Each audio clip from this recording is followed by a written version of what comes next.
Hello friends, welcome to పక్కా Telugu YouTube channel. Friends, Dude movie ఇప్పుడే complete అయింది. ఇది చిన్న సినిమా కాబట్టి బాగుంటుందా బాగోదా అనే డౌట్ తో నేను థియేటర్కి వెళ్ళాను.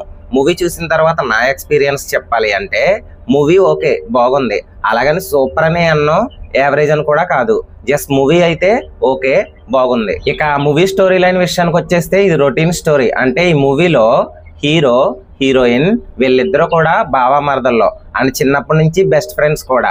సో వాళ్ళ పెద్ద అయిన తర్వాత ఒకరినొకరు లవ్ చేసుకుంటారు. సో హీరో హీరోయిన్ కి చెప్పగలిగాడా లేదా, హీరోయిన్ హీరోకి చెప్పగలిగిందా లేదా, ఆ తర్వాత వాళ్ళ లైఫ్ లో ఏం జరిగింది అనేదే ఈ మూవీ యొక్క స్టోరీ. ఫస్ట్ నెగిటివ్ విషయానికి వచ్చేస్తే ఈ మూవీలో కొన్ని చోట్ల ఎమోషనల్ సీన్స్ ఉంటాయి, బట్ ఆ సీన్స్ జస్ట్ అలా వచ్చి వెళ్ళిపోతాయి.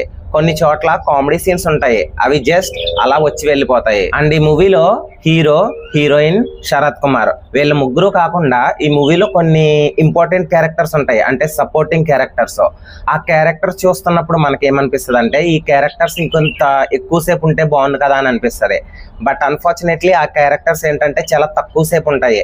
మనకి ఇంకా ఉంటే బాగుండు అనిపిస్తుంది, బట్ తక్కువ సేపు ఉంటాయి. ఇక ఈ మూవీ పాజిటివ్ విషయానికి వచ్చేస్తే ఫస్ట్ పాజిటివ్ వచ్చేసి హీరో తన క్యారెక్టర్ ఎక్సలెంట్ గా ఉంటది.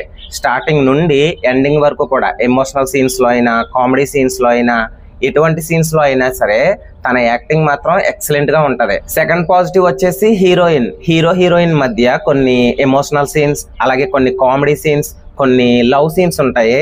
ఆ సీన్స్ మాత్రం చాలా బాగుంటాయి. సో ఓవరాల్ గా అండ్ సింపుల్ గా మూవీ ఎలా ఉంది ఒక మాటలో చెప్పు అంటే మూవీ బాగుంది. అంటే ఇంతకు ముందు నేను కొన్ని నెగిటివ్స్ చెప్పాను కదా, ఆ నెగిటివ్స్ ని పక్కన పెడితే ఓవరాల్ గా అయితే మూవీ బాగుంది. సో ఈ మూవీకి నేను ఇచ్చే రేటింగ్ 3 out of 5.